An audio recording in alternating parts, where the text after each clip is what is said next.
update. Am I the a-hole for refusing to give my daughter back to her biological mother? Original post. To avoid confusion, my daughter Millie, 14, is biologically my niece. So what happened was, years ago when Millie was about 3, my sister/her mom Layla, 38, left to work in another country, leaving Millie in my 44 male care. Millie's father died before she was born. Layla had promised to send money for me to take care of Millie and that she'd call and visit as often as she could, until she could take Millie to live with her permanently. After she left, she called probably 3 times in the first 2 months and then went AWOL. For years, I'd tried to find out what happened and assume the worst, only to hear from one of her friends a couple of years later that she got married to someone else and has an entire new family. I was heartbroken because Millie would ask when her mom was coming back, and I never knew what to say except soon. But even she grew tired of it and realized when she was about 8 that her mom wasn't coming back anytime soon. That's if she was coming back at all. Because of this situation, me and my wife were granted parental rights to Millie, and she couldn't have been happier that we were officially her parents. Well, what do you know? After 11 years, Layla finally graced us with her long overdue return last week, along with her new very wealthy family and 2 children. Most of my family was happy with her return, but me, my mom, dad, and my wife were nothing short of furious. She tried to explain, but all that we heard was I abandoned my own daughter and made a new family. As if that wasn't enough, she practically demanded her daughter back. Mom and dad weren't having it at all and told her that Millie belongs with me and my wife and that she no longer has any right to her. Welp, there she goes, screaming at me about stealing her daughter because I was infertile. And to hear that coming out from her mouth hurt me in a way I've never been hurt before, to the point where I cried and left. Me being infertile's always been my weak point, and for her to casually bring it up like that despite being my sister broke me. For the next days, I prevented her from contacting Millie, and I haven't told her that Layla is back because I'm scared I will lose my daughter. I'm a human being too. I get attached, especially to someone I've had to raise, that too out of my own pocket. Not that I'm complaining. I believe Millie's my daughter, and I can't let her go back to the very same woman who abandoned her. Does this make me the a-hole? Now for the top comments before reading the update. Not the a-hole. She did nothing to raise her for past 11 years, and your parental rights are legal. With that said, Millie's about 14 now, so perhaps the better way is to ask for her opinion and who would she prefer to stay with. As much as this was my biggest fear, I guess it's only fair she gets to make the decision. I was leaning towards everyone sucks here, but this comment about letting your daughter choose make you absolutely not the a-hole. Your sister is cruel and selfish. She will certainly go behind your back, and I'd even bet she would lie to your daughter about you blocking contact for all those years. Show that you're the honest parent. Be approachable, and I'm sure you'll get the outcome you want. Good luck with it all. How the heck could OP suck here? I guess raising a child for 11 years and then giving her to a parent that abandoned her once is a good idea? Seriously, what the actual heck? Not the a-hole. You are her parents. If the state has granted you parental rights due to child abandonment, you are her parent. If your daughter wants to see her biological mother, I wouldn't prevent her from doing it at the end of the day. However, you are still her parent. Edit. I'd like to thank each and every one of you. All your criticism is valid, and I really appreciate you guys for making me realize that I might lose my daughter by keeping the return of her mom away from her. I'd also like to apologize for the way I've phrased some of the things. By no means do I think of my daughter as some possession. She is her own person and doesn't belong to anyone. As such, I've changed the phrase belong to belong with to accurately represent what was meant. I love you guys for all the support you've given me, and I definitely will consult a lawyer. Me and my wife have agreed to tell Millie about her mother tonight, and we will make sure it's all about how she feels and not about us. Now for the first update. I would like to apologize for not responding to the comments and messages I've received lately. Things have been tough ever since we told Millie about Layla's return. After all the support and advice, you deserve an update on the situation. I don't even know where to begin, really. Everything has been a mess. Way too much happened the day after we told Millie. Since there's no word limit here, I'll try getting into as much detail as I can. That night, we told Millie that Layla had returned, and for a good few minutes, she was looking at us, as if waiting for us to say we were joking. But after she realized we were not, she broke down into tears and it hurt. Of course, she wanted to know more, and though we were hesitant, we ended up telling her about Layla and her new family. I had never seen her that furious. She was all over the place, throwing stuff around, and we let her because she needed to let it all out.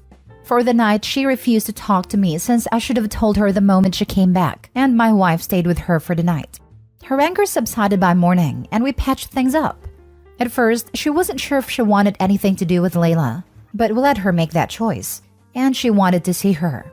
And oh, so God help me with that woman. We set up the meeting for Millie and Layla, but she brought her entire family to the house, along with her expensive gifts, and everything went downhill from there. I need to mention a very important part that should have made Layla realize she truly abandoned Millie.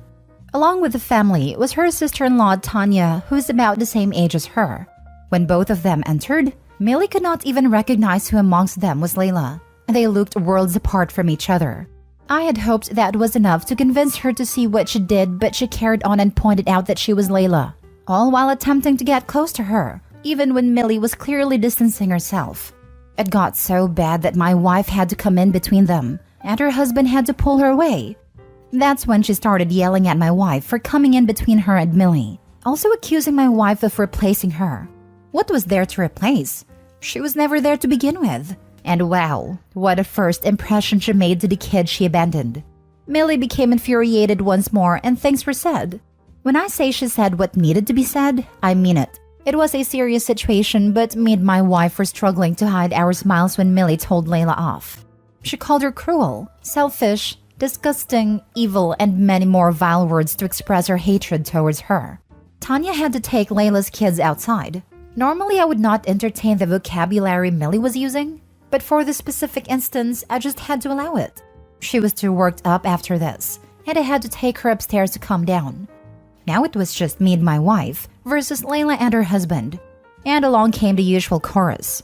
She accused us once again, now saying we influenced Millie to hate her. She was in tears, and for a minute I felt sorry for her. My wife politely asked we discuss this like adults. Now the revelations begin, and honestly, I rest my case. As we were recalling events of the past and why Layla never contacted us again, Jeremy, her husband, was visibly confused. He looked lost, completely lost, to the point where I thought he wasn't feeling well, and I offered to take a walk. And well, we started talking about this matter and I was beyond shocked. According to him, when he and Layla met, she never said anything about a child, and only after the marriage did she reveal she had a child. Not by choice anyway, because he found out from one of my billion texts to her regarding Millie. She further lied and said my family forced her to give up her child to me because I was infertile and desperate for a child that shared blood with me. But it doesn't end there. When Jeremy wanted to read the rest of the texts, she deleted them because I was apparently insulting and making threats to her that were so disturbing she didn't want Jeremy to see them. Of course, I showed him the text from my phone, and he couldn't believe it. It gets even worse. It was said that I was preventing her from contacting Millie, and she didn't even want to involve the police in the matter because me and my family were dangerous. So she thought it was best not to contact us anymore to protect her new family. At some point, I was thinking to myself how incredibly stupid Jeremy was to believe Layla's blatant attempts to cover the fact that she abandoned a child. But I feel for the guy. He was probably so smitten with my sister, just like all her exes, that he failed to see through her pretentiousness. I didn't even get to ask why they chose to come back now, because Jeremy was angry and he went back inside fuming. They were fighting so loudly I had to send them outside. It was clearly going to get violent, and we had to physically separate the two. Jeremy took Tanya and the kids and left, leaving Layla there. My very empathetic wife let her stay in our house since she was wailing so much, and honestly, after all the lies, I couldn't care less about her. I did ask Millie if she was okay with Layla spending the night, and after seeing Layla break down like that, I wasn't surprised she let her stay. She made it very clear the only reason she was allowing it is because she's not like her, and that was enough to let me know we've been doing a good job raising her. She also said she was still waiting for her to explain why she abandoned her and why she chose to come back now. We did get to discuss how she felt about Layla overall, and needless to say, she was very disappointed with her approach. I took the chance to assure her she wouldn't be pressured to side with me and my wife, and that she can get to know Layla if she wants to. We would always love her no matter what. She assured me she wouldn't be going anywhere. And it was very emotional for me because my heart was at ease hearing her say that. Layla and Jeremy are still not talking, so Layla lives with us for now, since my parents don't want her at their house either. And my wife thinks it's too unstable to be left alone. But the more she delays us telling the truth, the faster her time is running out in the house. I just don't recognize my sister anymore. She was never like this. My parents raised her so well. I get she was traumatized by Millie's father's death, but surely it's not enough to change someone so drastically. And to abandon your child despite knowing you're the only parent they have left, then coming back after a long time to take her away from people who love her? It just makes it hard for me to sympathize with her.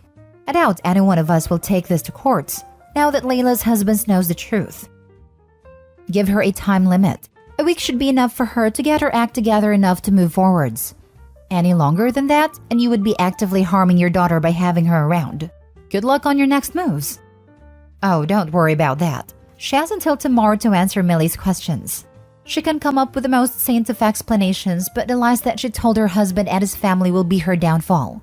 I know for sure nothing she says will ever convince Millie, and I did tell Layla that I'll drag her out myself if she doesn't leave tomorrow regardless of the explanation, and I would have the abandonment charges pressed against her. I just hope it doesn't come to that, and she just apologizes and peacefully exits our lives, because even now, I still haven't heard a single sorry from her. I can see she's taking advantage of my wife's empathetic nature, but I'm going to end it. Now for the final update. I've been noticing a lot of traction for my updates, and I can see you all want an update. As for the text messages, I've always kept them over the years ever since Layla went AWOL. They weren't just on one platform, but a lot more others. It was also advised by our lawyer to keep them, and that's how we also got Millie's custody. I know from the reader's perspective it seems everything happened fast, but I assure you it didn't. But I have to apologize. I cannot give you a detailed update about Layla's answer, at least not on a post. Yes, it is that bad. Layla's secret is only between me, my wife, and her. She told Millie it was because of her mental stability, but that was only surface level. Millie did tell her it was great that she eventually came back for her, but things are better with her gone, at least for now. The real reason would crush my daughter. We can't tell her until we're sure she can handle it, but I don't see us ever telling her something as horrible as this. Now I know my sister is dealing with her unresolved trauma that has made her the horrible person she is today. She has left, and I made her swear to never come back, but I know better than to take Layla's words for things, so I had to make sure in my own ways. I didn't do anything illegal if that's what you're thinking. Jeremy did come back before finally leaving to apologize to Millie about Layla's actions and told her she's always welcome at his home and can get to know her half-siblings if she wants to. I don't know what will happen between Layla and Jeremy, but for her sake, she had better lie herself out of this one too, because if she tells Jeremy what she said to me, she might not even see her other kids again. But then again, it would be good if the kids are raised by Jeremy and not Layla until she has seen a psychiatrist. I don't know how to feel about Layla now, because on one hand, I can see she's dealing with heavy unresolved trauma that needs professional intervention. But on the other hand, no mother feels the way she feels about my daughter. I am by all means going to delete this update after some time. Edit from a reposter. I heard back from Opie. Since he was not wanting to share the real reason Layla abandoned her daughter, had messaged him to make sure it would be okay to add this final update into this post, since it might result in a barrage of requests to hear what happened. He told me it was okay, because he was about to delete everything anyway. He did share Layla's story with me. I will tell you that Millie was not the product of an assault, as so many in the comments assumed. I asked how Millie was doing after all of this. He said she was handling it really well. I'm pasting this reply about Millie below. My daughter is much better than I thought she would be. Her life and daily habits haven't been affected, and we're moving on as a family. Poor Millie. I can't even imagine how traumatic this whole situation is for her. And for Jeremy and his kids too. I don't understand how Layla thought she could swoop in and play mom to the child she abandoned, or how she thought she could get away with all the lies. In Layla's mind, Millie's still a 3-year-old, because when Layla left, she froze the image of the 3-year-old in her head. Yes, she knows she's aged, and she's 14 years old now, but she still thinks of her as more or less the same person she abandoned 11 years ago. 3-year-olds adore their parents. They love them unconditionally, and when parents inflict trauma on their kids, the kids don't stop loving their parents. They stop loving themselves. You see this in child services cases. Young children will lie, gloss over, and scheme to protect their parents so they can stay with them, even when the parents are harmful and neglectful. Instead of telling a teacher, an 8-year-old will go full mom mode and care for their baby siblings, make sure everyone eats and house looks presentable, and never tell a soul out of fear of being taken from a violent alcoholic parent. That kind of mindset in Millie was probably very present when Layla left. Millie asked for her for years. However, Millie's 14 now, no longer a young child, not clouded to her mother's actions, and she can see Layla for what she is now. If Layla had come back when Millie was 5 to 10 years old, she probably could have had either partially or fully the reunion she had envisioned. Layla just didn't realize that the toddler she left is long gone, and in her place is a clever young woman ready for some answers. When parents inflict trauma on their kids, the kids don't stop loving their parents, they stop loving themselves. As someone severely mistreated by her parents, this comment stuck a needle in my heart and made me tear up. You are so right. It took me so long to love myself over the people who willfully broke me. Thank you for this poignant assertion. I'm sorry. I have a son who is a toddler. He thinks the sun shines out of my rear end. Want to be adored like a celebrity, but don't have any marketable talents? Become a parent. My son thinks I am the finest chef, the funniest comedian, the most beautiful and smartest person, and the kindest, most wonderful human being in the world. Sometimes I need to do things he doesn't like. Like today, he could hardly breathe because he was so snotty, and I had to briefly pin him to safely scoop it out with a Q-tip. When the snot has been cleaned up and I have let him loose to do what he pleases, and what does he do? He crawls into my lap so I can comfort him, because his mind works under the assumption that I am so kind, smart, and wonderful, that whatever I do was either necessary or he deserved it. When normal people see the way a child loves and trusts, the normal reaction is to break your own back to protect them from pain, hurt, and suffering. Whatever they did, it wasn't your fault. You didn't deserve it, and the blame lies on them.